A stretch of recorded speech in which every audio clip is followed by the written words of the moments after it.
નમસ્કાર મિત્રો, જય શ્રી કૃષ્ણ, જય માતાજી. સ્વાગત છે ફરી એક વખત આપનું આપણી યુટ્યુબ ચેનલ ભક્તિ કીર્તન સંગ્રહમાં.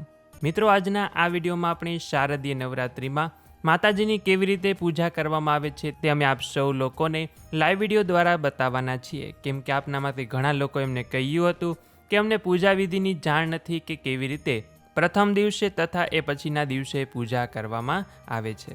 તો આપ સૌ લોકોને આ પૂજા વિધિ સમજાઈ જાય એ માટે અમે આપ સૌ લોકો માટે જ આ વિડીયો લઈને આવ્યા છીએ કે જેથી કરીને આપ સૌ લોકો માતાજીની એકદમ સરળ રીતે અને સાચી રીતે પોતાની જાતે ઘર બેઠા પૂજા કરી શકો. તો આ 3 ઓક્ટોબરથી શરૂ થનાર નવરાત્રિ આ વર્ષે 10 દિવસ સુધી ચાલવાની છે. કેમ કે ત્રીજની વૃદ્ધિ તિથિ આવે છે એટલે ત્રીજું નોરતું 2 વખત રહેવાનું છે અને આવી રીતે નવરાત્રિ 10 દિવસની થવાની છે. તો હવે 3 ઓક્ટોબરે ઘટ સ્થાપના, કળશ સ્થાપના તથા માતાજીની પૂજા વિધિની સ્થાપના કરવાની રહેશે. અને આ દિવસે જ ગરબો પણ લેવામાં આવે છે કે જેમાંથી જો આપણે ગરબો લેવાના સારા ચોઘડિયા સમય વિશે વાત કરીએ તો 3 તારીખે સવારે 11:10 થી બપોરે 3:30 વાગ્યા સુધી લઈ શકાશે અને સાંજે 5 વાગ્યાથી લઈને 6:30 વાગ્યા સુધી લઈ શકો છો. જો બપોરે ગરબાની સ્થાપના કરતા હોય તો સવારના ભાગમાં લઈ શકાય અને જો સાંજે સ્થાપના કરતા હોય તો બપોરે અથવા સાંજે બંને સમય આપ ગરબો લઈ શકો છો અને પછી પૂજામાં સ્થાપના કરવાની. તથા આ સિવાય આ દિવસે ઘટ સ્થાપન કરવાનું હોય છે કે જે બપોરે અભિજીત મુહૂર્તમાં કરવામાં આવે તો વધુ ઉત્તમ છે. એટલા માટે બપોરે 12:15 થી 1 વાગ્યા સુધી એટલે કે 12:15 થી 1 વાગ્યા સુધી આ પૂજા કરી શકાશે. આપ ગરબાની સ્થાપના અને ઘટ સ્થાપના બંને અલગ અલગ કરી શકો છો અને જો સાથે કરો છો તો પણ ચાલે. તો મિત્રો, આ રીતે પૂજાના મુહૂર્ત છે. હવે આપણે પૂજા કેવી રીતે કરવી તેના વિશે હું આપ સૌ લોકોને જણાવું. તો પૂજામાં સૌપ્રથમ આપણા કુળદેવી અથવા માતાજીનો ફોટો લેવાનો, પૂજા સ્થાનમાં લાલ રંગનું કપડું પાથરવાનું, ધૂપ કરવા માટે છાણાનો નાનો ટુકડો, કપૂર અને ઘી તથા માતાજીને ધરાવવા માટે પ્રસાદ અને સ્થાપના કરવા માટે ચોખા, મગ અને ઘઉંની જરૂર પડશે. તથા માતાજીને ફૂલ અર્પણ કરીશું અને ખાસ કરીને ગરબો પણ આ પૂજા વિધિમાં જોઈએ.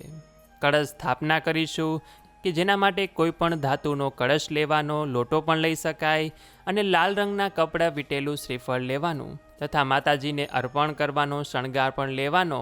અને આ શણગાર જરૂરી નથી કે આપ પ્રથમ દિવસે જ ધરાવો, 9 દિવસમાંથી કોઈ પણ એક દિવસ ધરાવી શકાય છે.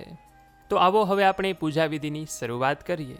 સૌપ્રથમ આપણે અહીંયા માતાજીના ફોટાની સ્થાપના કરી લીધેલી છે.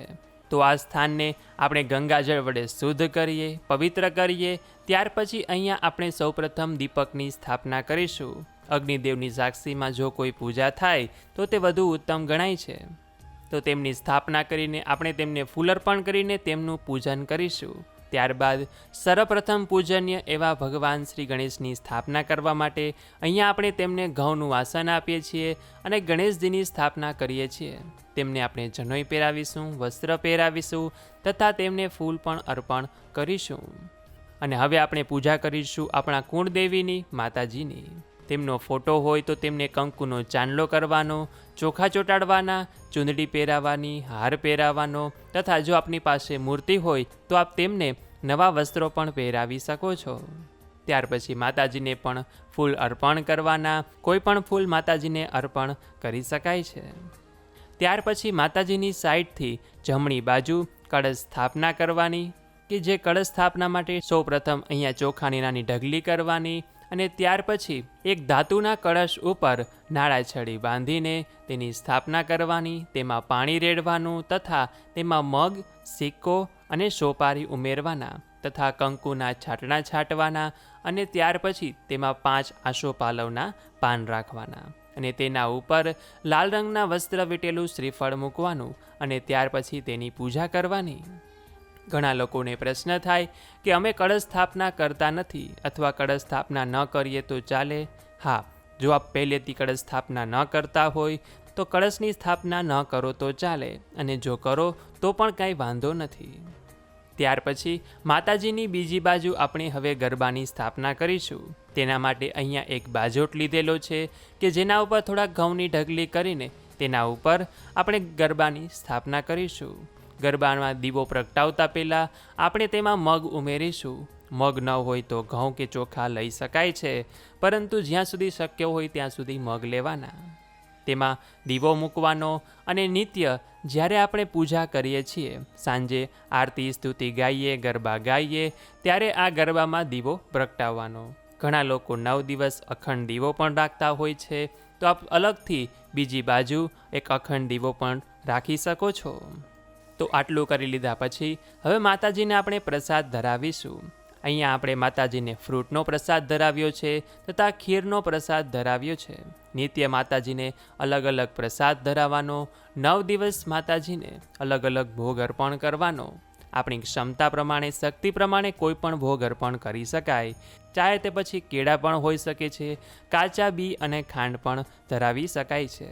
તો હવે આપણે એક નાનો હવન કરીશું, ધૂપ કરીશું, કે જેના માટે આપણે જેમાં ધૂપ કરતા હોય તે ધૂપિયામાં એક છાણાનો નાનો ટુકડો લેવાનો, તેમાં ઘી ઉમેરવાનું અને એક કપૂરનો ટુકડો રાખવાનો અને ત્યાર પછી તેને સળગાવવાનું. અને આ હવન કોઈ પણ એક જ દિવસે કરવાનો. હવન આઠમના દિવસે કરી શકાય અથવા નોમના દિવસે કરો તો વધુ ઉત્તમ છે.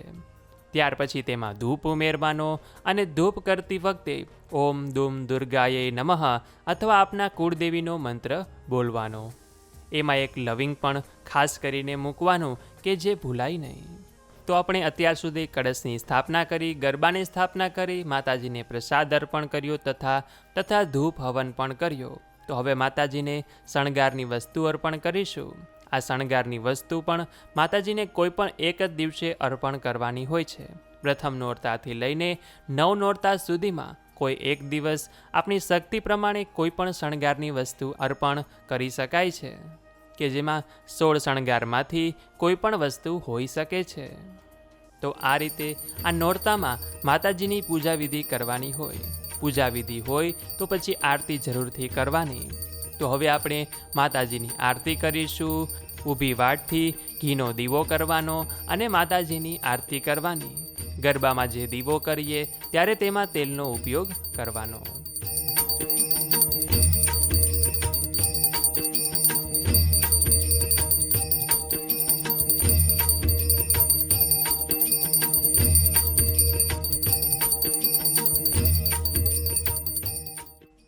આરતી કરી લીધા પછી માતાજીને આરતી આપી ઘરના સૌ લોકોએ પણ આરતી લેવાની. અને જો શક્ય હોય તો આરતી કરતા સમયે આદ્યશક્તિની આરતી સૌ લોકોએ ગાવાની અથવા સાંભળતા પણ આપ આરતી કરી શકો છો. આરતી કરી લીધા પછી સ્તુતિ ગાવાની અને સ્તુતિ કરી લીધા પછી માતાજીને સૌ લોકોએ પ્રાર્થના કરવાની કે હે કુળદેવી માતા, હે નવદુર્ગા માતા, આ 9 દિવસ દરમિયાન હું તમારી શ્રદ્ધાભાવ ભક્તિપૂર્વક પૂજા આરાધના કરું છું, પૂજન અર્ચન કરું છું. હું અજ્ઞાની પામર મનુષ્ય છું. મારાથી પૂજા વિધિમાં કદાચ ભૂલ થઈ શકે છે. તો આપ તો દયાવાન છો, આપ તો પરમ કૃપાળુ છો. તમારા આ બાળકોની ભૂલચૂકને માફ કરજો અને અમારા ઘરમાં નિવાસ કરજો.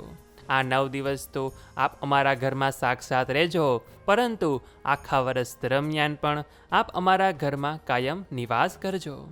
અમને સૌ લોકોને સુખ સમૃદ્ધિ પ્રદાન કરજો તથા અમારા ઘરમાં ક્યારેય કલેશ કંકાસ થાય નહીં, ઝઘડા થાય નહીં. સૌ લોકો હળીમળીને રહે એવી અમારા ઉપર કૃપા રાખજો.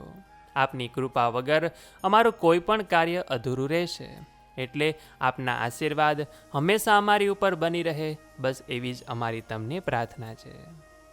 આ રીતે માતાજીને પ્રાર્થના કરીને નિત્ય જ્યારે આપણે પૂજા કરીએ છીએ ત્યારે માતાજીને નવો હાર પણ પહેરાવી શકાય, ફૂલ અર્પણ કરવાના, અલગ અલગ માતાજીને પ્રસાદ ધરાવવાનો, ગરબામાં દીવો કરવાનો, માતાજીને નવી ચૂંદડી પહેરાવી શકાય, મૂર્તિ હોય તો નવા વસ્ત્ર પણ પહેરાવી શકાય છે. તથા જે ગરબાની સ્થાપના કરી હોય તે ગરબાનું સ્થાન ત્યાંથી હલે નહીં તેનું ખાસ કરીને ધ્યાન રાખવાનું. 9 દિવસ એક જ સ્થાને ગરબો રહેવો જોઈએ.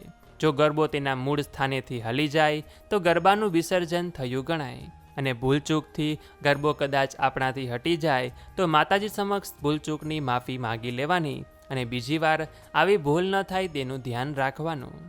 કળશમાં જે જળ ભર્યું હોય તે આપણા આખા ઘરમાં છાંટી દેવું તથા જે શ્રીફળનો ઉપયોગ કર્યો હોય તેને પધરાવી દેવું.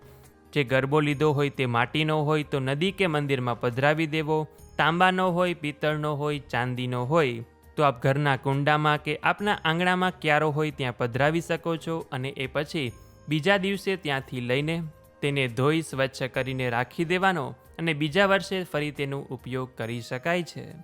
જે માતાજીને શણગારની વસ્તુ અર્પણ કરી હોય તેમાંથી એક વસ્તુ પોતાની પાસે રાખવાની અને બાકીની વસ્તુ સૌભાગ્યવતી સ્ત્રીને આપી દેવાની. આ સિવાય અમે ચંડીપાઠનો વિડીયો તથા માતાજીના નવ સ્વરૂપની કથા, મહિમા, તેમના મંત્ર પાઠનો વિડીયો પણ અમે મૂકવાના છીએ, તો આપ તે પણ અમારી સાથે સાંભળજો. તો આ રીતે આ વર્ષે 10 દિવસ સુધી માતાજીનું પૂજન કરવામાં આવશે. અને જો આપને હજી પણ જો પ્રશ્ન હોય, કંઈ સમજાણું ન હોય તો ફરી એક વખત વિડીયો જોઈ લેજો. અને એ સિવાય પણ પ્રશ્ન થાય તો આપ અમને કમેન્ટ સેક્શનમાં પૂછી શકો છો, અથવા તો અહીંયા મારો વોટ્સએપ નંબર લખેલો છે તેના ઉપર પણ આપ મેસેજ કરીને પૂછી શકો છો. અને જ્યારે આપ અમને મેસેજ કરો છો ત્યારે અમે આપને અમારા વોટ્સએપ ગ્રુપની લિંક પણ મોકલીશું કે જેમાં આપ જોઈન થઈ જાઓ છો તો આપને આ નવરાત્રિ દરમિયાન અનેક શક્તિપીઠ, અનેક માતાજી મંદિરોના દર્શન કરવાનો લાભો મળશે. અને એ સિવાય નિત્ય અમે અનેક સ્થળોના દર્શન પણ કરાવીએ છીએ, તેનો પણ લાભો મળશે. તો આ વિડીયો પસંદ આવ્યો હોય તો લાઈક કરજો, તમારા મિત્રોને મોકલજો. અમારી ચેનલમાં નવા હોય તો સબસ્ક્રાઈબ કરવાનું ભૂલતા નહીં કે જેથી કરીને આવા જ અવનવા વિડીયો આપ સૌ લોકોને મળતા રહે. તો આ સાથે હવે મને રજા આપો, મળીશું ફરીથી એક નવા વિડીયોમાં. ત્યાં સુધી આપ સૌ લોકોને અમારી ચેનલના જય શ્રી કૃષ્ણ, જય માતાજી, ધન્યવાદ. મારી સાથે જોડાઈ રહેવા બદલ આપ સૌ લોકોનો ખૂબ ખૂબ આભાર.